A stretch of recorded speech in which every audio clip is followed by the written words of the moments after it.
Votre Rwanda, prenez des exemples qui ils ont avec été le sujet colonisés, qui est monsieur. Vous ne comprenez, écoutez, c'est ça le problème. Vous n'êtes pas sur les concepts, vous êtes sur les problèmes de moralité et d'éthique chrétienne. Je suis sur les concepts. La Chine a été colonisée par le Japon, ils sont devenus indépendants en 1949. Quand est-ce qu'un Japonais s'est-il installé en Chine après ça? Puisque vous aimez les pays colonisés par la France, le Vietnam. Quand on les a fait partir en 1954, de quand date la première fois où un Français allait s'installer au Vietnam? Où ils ont commencé à parler de il faut qu'on puisse avoir les sissi. Il y a les enfants qui sont nés, qui sont faits machin. Vous croyez qu'il n'y a pas des enfants qui sont nés entre les Chinois et les Japonais, entre des Vietnamiens et des Français? Et vous les Africains, vous êtes comment? Aucune dignité? C'est-à-dire que vous êtes là, des types ont massacré des millions de gens chez vous, et ça ne vous dit rien. Pour que des Allemands recommencent à s'installer en France, que ce soit après la Première Guerre mondiale, après la Deuxième, monsieur, il y a eu des procès. Il y a eu des procès qui n'étaient pas tenus par des Allemands. Ce n'est pas les Allemands qui jugeaient les gens. Les Allemands n'étaient pas là pour dire aux gens, voici les commissions, voici les enquêtes que nous avons menées, voici les rapports que nous faisons. Vous croyez même, vous les Africains? C'est-à-dire, des types viennent chez vous, massacrent vos frères et c'est eux qui font les rapports sur ces massacres-là. Et vous dites que c'est ça qui est intéressant. C'est ça la grande diplomatie du Cameroun. C'est ça? Les Allemands ont fait quel rapport après la Deuxième Guerre mondiale? Le tribunal de Nuremberg leur a attendu que les Allemands fassent un rapport. Le tribunal qui s'est tenu après la Première Guerre mondiale, en 1920, ils ont attendu que les Allemands fassent un rapport, alors que c'est les Allemands qui avaient massacré les gens. C'est ça? Il faut traîner la France en justice. Vous les Africains, vous êtes comment? Il faut traîner la France en justice. Vous les Africains, vous êtes comment? Et vous osez même, vous osez pire, dire que les Africains, oui, ils ont le sentiment anti-français. Des types ont massacré mon grand-père, monsieur. Ils l'ont tabassé à mort. Le type est mort en hurlant. Et vous voulez que je sois leur ami? Vous voulez que je aille leur dire, racontez-moi comment vous avez tué mon grand-père. C'est ça? C'est ça que vous me dites? Vous, peut-être que personne n'est mort dans votre famille, il faut faire attention. Ne dites pas ça. Il faut faire très attention. On ne vient pas jouer ici. Je ne vous dois pas. Arrêtez un peu. Je ne parle pas de vous, monsieur Hélé. Ce n'est pas de vous, monsieur Pélé. Ce n'est pas de vous que je parle. Je ne fais que vous dire que c'est une conversation. Non, c'est une conversation entre Camerounais. Ce n'est pas vous l'individu. Je ne parle pas de vous. Mais monsieur Pélé, vous voulez donc que la bagarre... Vous voyez, c'est ça qu'ils sont en train d'organiser, justement. La bagarre, ça doit être entre vous, monsieur Pélé, et moi, monsieur Yam. Vous avez violé ma grand-mère. C'est vous qui avez organisé les Siksa, où on violait en masse nos grands-mères, où les gens avaient le droit de cuissage sur nos grands-mères, avec grand-mère ici. Mais ce n'est pas vous. Donc le problème ne peut pas être entre vous et moi. Sauf que, pour qu'il n'y ait pas ça, pour qu'on ne vive pas ça, pour que vous ne soyez pas là à raconter n'importe quoi qui consiste à dire c'est une démocratie, une diplomatie apaisée. Monsieur, votre grand-père, personnellement à vous, n'est pas mort en hurlant pendant qu'on le tapait. Et vous avez le sentiment... Comment? Qu'est-ce que vous en savez? Je vous parle de mon grand-père. Vous n'écoutez jamais. Je vous parle de mon grand-père. C'est une figure de style. Mais pourquoi vous n'écoutez, vous ne comprenez pas français ou quoi? Je vous parle de mon grand-père. Et je vous dis simplement, vous, ce que je veux vous dire, c'est ce que nous, dans notre famille, nous avons vécu. Vous ne pouvez pas venir nous dire, à nous les Camerounais, qui avons vécu ça. Il y a eu près de 3 millions de personnes que ces gars ont massacrées pendant la guerre d'indépendance. Et je n'ose pas parler du nombre de gens qu'on a dû franciser parce que les gens parlaient allemand. On les a obligés à ne plus parler allemand. Vous n'imaginez pas le nombre de personnes qu'on a tuées depuis 1916 dans notre pays. Et vous venez nous dire c'est de la démocratie, de la diplomatie apaisée et qu'il y a le sentiment anti-français. Vous êtes sérieux? Mais qu'est-ce que vous auriez préféré, docteur? Quand un pays est dirigé, madame, et là vous voyez que la France est dirigée. Le Cameroun, non, laissez tomber. C'est mon propos. Quand un pays est dirigé, vous voyez que la France est dirigée. Ce pays veille sur un certain nombre de choses, comme par exemple le récit historique, monsieur. Tant que c'est les chasseurs qui raconteront, ils diront comment ils ont fait la proie, ne saura jamais raconter l'histoire de la chasse. Mais on a l'impression que vous ne tenez pas en compte la partie camerounaise quand même qui a participé à la rédaction aussi. C'est-à-dire que le problème qu'on a au Cameroun, c'est qu'on parle des conséquences et pas des causes. Moi, je suis sur ce qui est important. Là, c'est les conséquences, c'est pas important. Qui a initié cette affaire?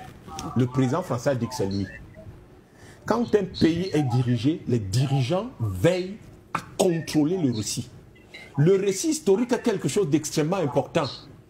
Parce que ça permet justement, comme Mme Hélé, elle se bat pour les réparations. Tout à fait. Le récit historique permet de savoir si on a droit aux réparations ou pas. C'est pour ça que les Juifs n'ont jamais permis que le récit de la Shoah soit raconté par les Allemands. Ça, vous le savez. Parce que si c'est les Allemands qui racontaient le récit de la Shoah, mais vous croyez qu'ils auraient dit quoi? Mais ils auraient dit exactement le genre de choses qu'on raconte là, à savoir qu'il y a eu quand même, vous savez, des gens, des Français au Cameroun qui auraient... Des gens sont partis chez eux à 6000 km. Ils sont venus chez vous. Et vous êtes en train de dire qu'il y a eu atteinte à quelque chose. S'ils étaient restés chez eux, il y aurait eu quoi? Vous avez déjà entendu un jour les Vietnamiens permettre que les Français racontent leur histoire? Vous avez entendu ça? Vous avez déjà entendu les Chinois permettre que ce soit les Japonais qui racontent sur leur le histoire? côté français, monsieur Yamtouba. Mais finalement, vous voulez qu'on parle de quoi? On parle de la Chine, vous pleurez. On parle de la France, vous pleurez. Non. Parce que, monsieur, ça s'appelle... faut être fidèle C'est au ça le fait. problème. C'est ça le problème avec vous, DPC, dans le pas radical. Non, Radical, monsieur. Vous ne comprenez pas. Non. Il y a ce qu'on appelle... Vous ne comprenez pas ce qu'on appelle dans le management politique l'initiative historique. Vous êtes là dans les choses des enfants. L'initiative historique, monsieur, c'est ça qui détermine ce que l'histoire sera et ce que l'histoire racontera. Et ce que les Français font là, l'une des choses, je vous parlais tout à l'heure de mode de production, madame, je vais finir. L'une des, ce qu'on appelle le mode de production. Le mode de production capitaliste, vous avez deux choses. Vous avez l'infrastructure et la superstructure. La superstructure, c'est tout ce qui est narratif. C'est tout ce qui est valeur, etc. Et l'une des choses que le néocolonialisme, qui est dans la phase internationale du capitalisme, va vouloir absolument contrôler, c'est le narratif, c'est dans la superstructure. Parce que les rapports de production qui existent aujourd'hui, et c'est ça que vous ne voyez pas dans le RDPC, moi je ne sais même pas dans quel continent vous vivez, ou alors vous faites ça exprès. Les rapports de production qui existent aujourd'hui, qui existaient jusque-là, sont en train d'être bousculés et risquent de changer. Les stratèges français disent donc, ces rapports de production risquent de changer parce que ces pays ces pays vont fatalement devenir indépendants et souverains. Donc il faut qu'on contrôle au moins quelque chose, c'est le récit historique, le récit de l'histoire. Parce que si ces gens deviennent souverains et articulent eux-mêmes un récit historique qui est favorable à leurs intérêts, nous, la France, on est complètement morts. Donc, qu'est-ce qu'ils vont faire?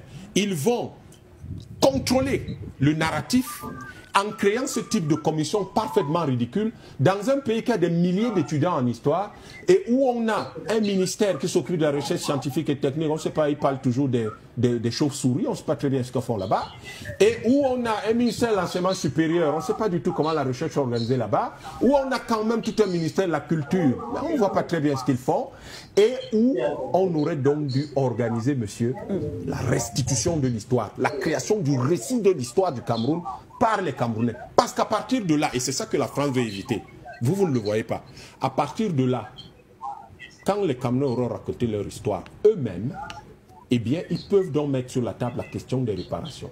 Parce que la question des réparations est fondamentale. Et elle n'a de sens que si vous l'articulez de façon logique avec l'histoire qui est racontée. Sauf que si les Français racontent cette histoire, ils vont justement la raconter comme vous le dites. Non, apaisons les choses, il y a Kylian Mbappé. Et alors? Et alors, comme il y a Kylian Mbappé, et alors, sa nationalité est française, monsieur. Et à partir de là, la France peut l'utiliser contre vous. Et ce qu'il faut donc savoir, c'est qu'il a la nationalité française. Si un jour il se défait de sa nationalité française, nous sommes ses parents, nous allons l'accueillir, on ne jette pas un enfant chez nous. Mais pour le moment, nous sommes sur des questions politiques qui n'ont rien à voir avec ce genre de détails. Et ces questions politiques et géopolitiques disent une chose simple. Que la France fasse ce qu'elle fait. Que le gouvernement RDPC actuel fasse ce qu'il fait. Nous réécrirons cette histoire. Il y a des centaines, des milliers de mémoires de maîtrise. Il y a des centaines de thèses de doctorat sur ces questions-là. Nous en ferons la synthèse le moment venu. Et quand cette synthèse sera faite, sous une forme ou sous une autre, aujourd'hui ou dans 1000 ans, ils répareront ça. Parce qu'ils l'ont fait et ils ont soutenu que ce soit réparé pour les Juifs et la Shoah. Donc ils vont le réparer pour nous tous. Alors, vous êtes à Douala, au Cameroun, et vous souhaiterez mettre votre domicile, votre entreprise entre les mains d'une entreprise de sécurité privée professionnelle disposant des agents de sécurité entraînés. Alors, voici la solution à votre problème. Contactez rapidement la société Sunshine Security Service qui se chargera de mettre à votre disposition du personnel entraîné, formé et professionnel qui se chargera de sécuriser vos biens et personnes 24 heures sur 24. Le lien est dans la barre de description. Les numéros s'affichent à l'écran. Contactez-les et vous aurez rapidement un devis estimatif selon votre site.